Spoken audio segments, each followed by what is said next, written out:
نحمده ونصلي على رسوله الكريم اعوذ باللہ من الشیطان الرجیم بسم اللہ الرحمن الرحیم۔ اس سے پہلے میں نے آپ لوگوں کے سامنے اللہ کے حبیب علیہ السلام کے چچا سیدنا حمزہ بن عبد المطلب کے اسلام لانے کا واقعہ بیان کیا تھا۔ آج آپ لوگوں کے سامنے اللہ کے محبوب پیغمبر علیہ السلام کے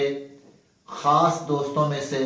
سیدنا عمر بن خطاب رضی اللہ تعالیٰ عنہ کا واقعہ بیان کروں گا کہ کس طرح انہوں نے اسلام کو قبول کیا تھا۔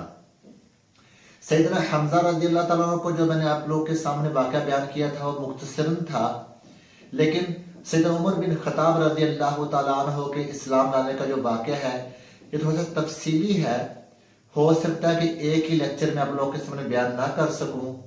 لیکن کوشش کروں گا کہ 2 یا 3 لیکچروں میں اس کو میں سمیٹ لوں۔ آپ لوگوں نے کئی علماء سے سیدنا عمر بن خطاب رضی اللہ عنہ کے مسلمان ہونے کا واقعہ سنا ہوگا، تو بندہ گناہ گار بندہ ناچیز سے بھی سیدنا عمر بن خطاب رضی اللہ تعالیٰ عنہ کے اسلام لانے کا واقعہ سن لیجئے گا۔ آپ لوگوں کو بہت مزہ آئے گا انشاءاللہ۔ بہت تفصیل سے اور احادیث کی روشنی کے اندر رہتے ہوئے آپ لوگوں کے سامنے ان کی زندگی کا واقعہ پیش کروں گا انشاءاللہ۔ تو چلیں ہم شروع کرتے ہیں۔ تو مورخین یہ بیان فرماتے ہیں کہ اللہ کے حبیب علیہ السلام کو اسلام کی دعوت دیتے ہوئے 6 سال تھا، یعنی 6 سن نبوی تھا، جب سیدنا عمر بن خطاب رضی اللہ تعالیٰ عنہ مسلمان ہوئے، انہوں نے اسلام کو قبول کیا۔ اور سیدنا حمزہ رضی اللہ تعالیٰ عنہ کے مسلمان ہونے کے صرف 6 دن کے بعد کا یہ واقعہ ہے۔ امام ترمذی رحمۃ اللہ علیہ نے سیدنا عبداللہ بن عمر رضی اللہ تعالیٰ عنہ سے روایت کیا ہے اور اسے صحیح بھی قرار دیا ہے، اور امام طبرانی نے سیدنا عبداللہ بن مسعود رضی اللہ تعالیٰ عنہ اور سیدنا انس بن مالک رضی اللہ تعالیٰ عنہ سے روایت کیا ہے کہ اللہ کے حبیب علیہ السلام نے دعا کی جس کا مفہوم ہے کہ اے اللہ، عمر بن خطاب اور ابو جہل بن حشام میں سے جو شخص تیرے نزدیک زیادہ محبوب ہے اس کے ذریعے سے اسلام کو قوت پہنچا۔ تو جب انہوں نے دعا کی تو سیدنا عمر بن خطاب رضی اللہ تعالی عنہ کو اللہ پاک نے اپنے محبوب بندوں میں سے چن لیا اور اللہ پاک نے ہدایت عطا فرمائی۔ سیدنا عمر بن خطاب رضی اللہ تعالیٰ عنہ کے مسلمان ہونے سے پہلے کا جو ان کی زندگی کا تھوڑا سا ہے اپنوں کے سامنے میں بیان کرنا چاہتا ہوں کہ سیدنا عمر بن خطاب رضی اللہ تعالیٰ عنہ بہت مضبوط انسان تھے اور بہت دلیر تھے۔ طبیعت بھی ان کی کافی سخت تھی،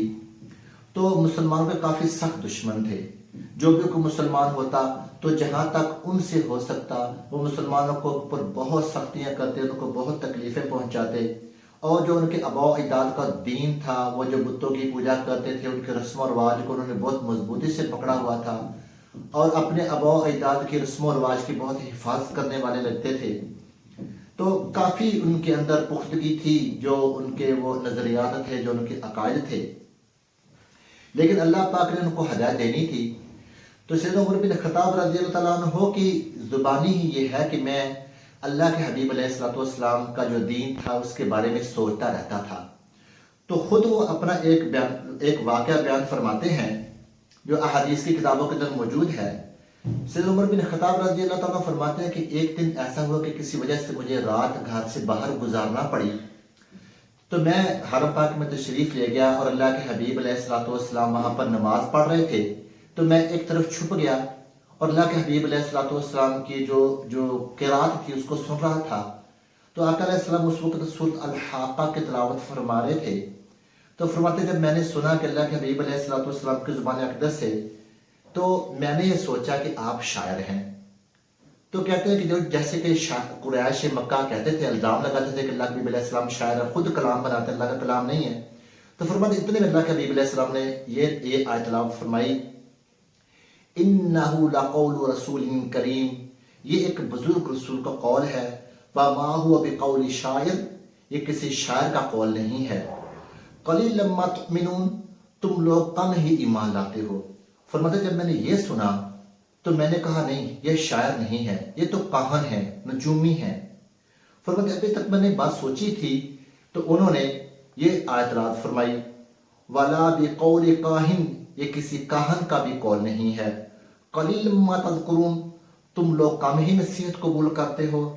تنزیل من رب العالمین، یہ رب العالمین کی طرف سے نازل کیا گیا ہے۔ فرماتے ہیں جب میں نے یہ الفاظ سنے تو ان الفاظ نے میرے دل کے اوپر چوٹ لگائی کہ نہیں بھئی، نہ تو یہ بندہ شاعر ہے، نہ یہ بندہ کاہن ہے، یہ تو اللہ کے بزرگ رسول ہے، اور اللہ رب العالمین کی طرف سے ان کے اوپر آیات نازل ہو رہی ہیں۔ اس کے بعد میں آپ لوگوں کو یہ بیان آپ لوگوں کو بتاؤں گا کہ سیدنا عمر بن خطاب رضی اللہ تعالی عنہ نے جب اسلام کے بارے میں سوچنا شروع کیا، لیکن ایک جانب ان کا دل بہت سخت تھا، اور اس سختی کو اللہ پاک نے کس طرح توڑا اور کس طرح اللہ پاک نے ہدایت عطا فرمائی۔ سیدنا خباب بن عط رضی اللہ تعالیٰ عنہ کس کو قرآن کی تعلیم دینے کے لیے جاتے تھے،